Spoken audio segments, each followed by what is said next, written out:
Alright, what's up everybody out there in YouTube and Facebook land? It's your boy Rome. I'm out in these streets.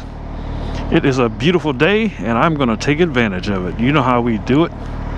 So what's going on in the world today? You know, I find it kind of amusing that we look at life through our own little prisms. You know, the left, the right, the forward, the back thinking, whichever it may be.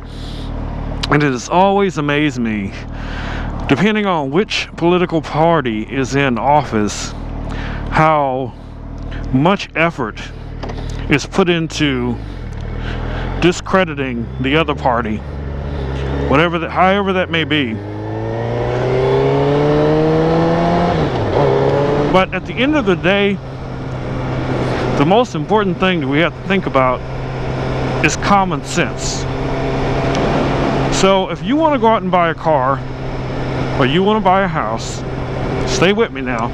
If you want to buy a house, or you want to buy a car, or you're thinking about getting your significant other some really, really expensive jewelry, and you go into one of these jewelry stores, and you say, hey, I would like to open a line of credit.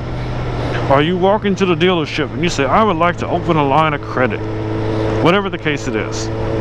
The first thing they do is check your credit. Why do they do that? They're looking at what you have done in the past. If you paid on time, if you've had bankruptcies, you know, if you're one of those people that, you know, charge up a bunch of stuff and then just suddenly disappear, you know, all those things are going to be factors. And it goes on, it stays on your record, good or bad, for up to 7 years. Now, if you're consistently, you know, buying and using your credit, you know, it's going to stay on there during your entire lifetime. What I mean by the 7 years is if you had a bad credit statement, most likely it would fall off in about 7 years. Well, you know, for some people, that'll feel like a lifetime. So why am I talking about that?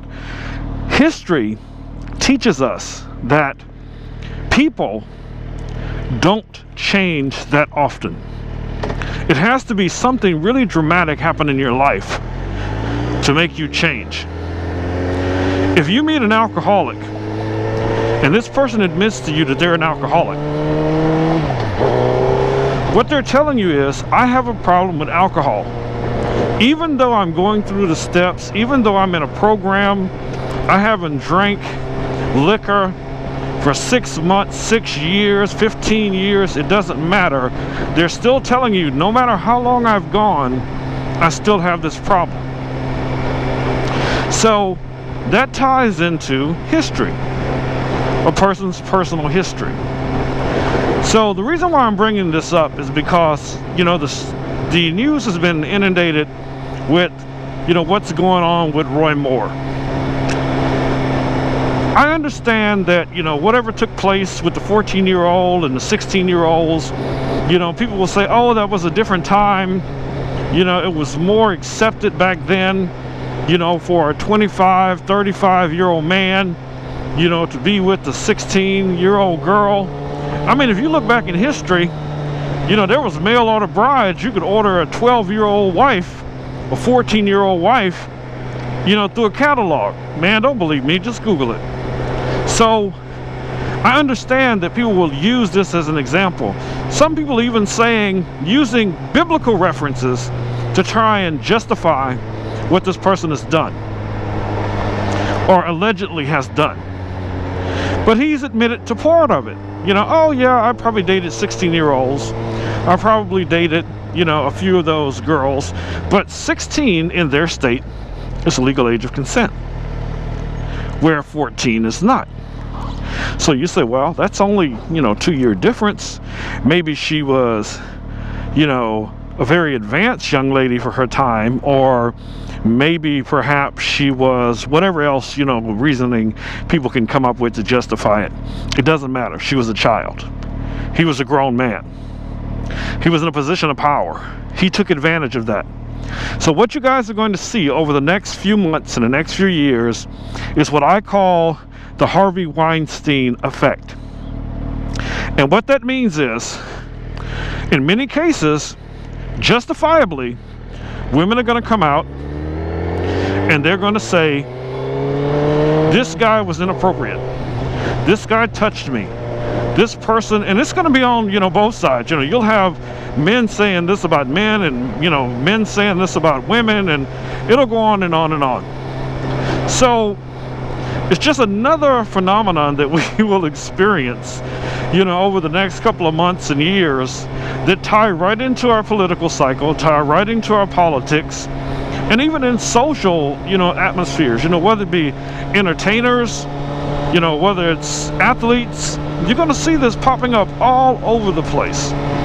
Now, do I think it's a good thing or a bad thing? I don't think anyone should ever have to endure, you know, someone forcing themselves upon them. You know, I have kids, male or female wouldn't matter to me. You know, whether it's boys or girls, I don't want some adult individual pressuring them into doing something they don't want to do, or manipulating them, or, you know, in worst case scenario, you know, they find these kids, you know, coming from very, very poor environments, you know, poor upbringings, because they don't have a lot, and they wine them and dine them and promise them the moon, and that's how they start, you know, the grooming for the manipulation.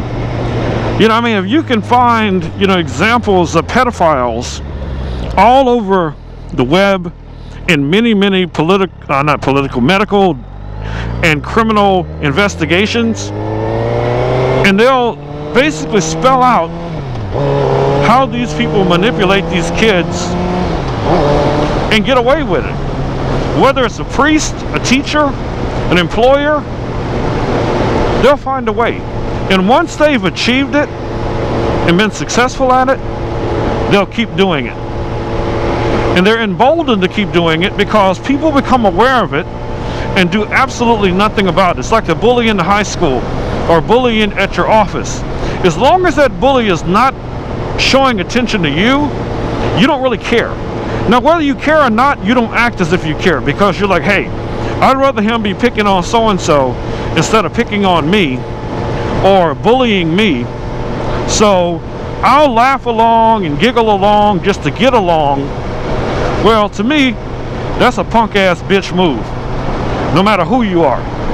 So if you can't stand up when you see someone being taken advantage of because you're so worried about what this person will be able to do to you or might do to you, you're just as weak as the person who is portraying this, because most of the time this stuff is about nothing but power.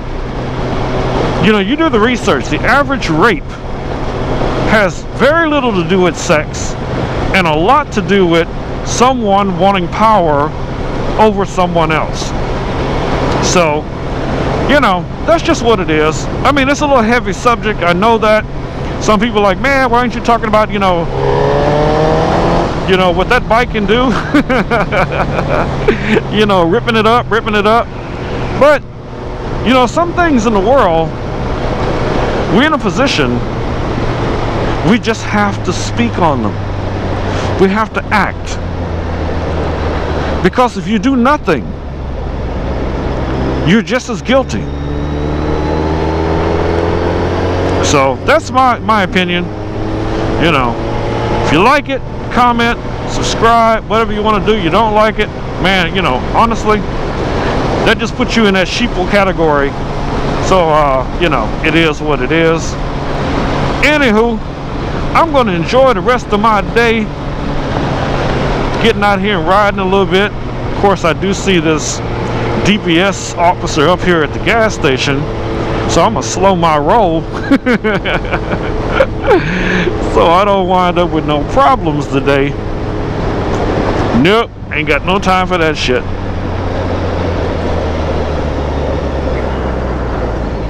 So I hope everybody out there has a beautiful week and it's productive, and as much as you can, you know, get out and get your ride on, man.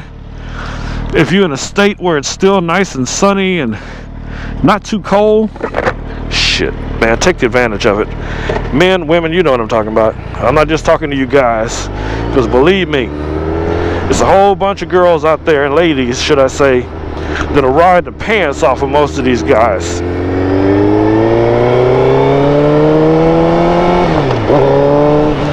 So get your ride on. It's your boy Rome. Peace, and I'm out.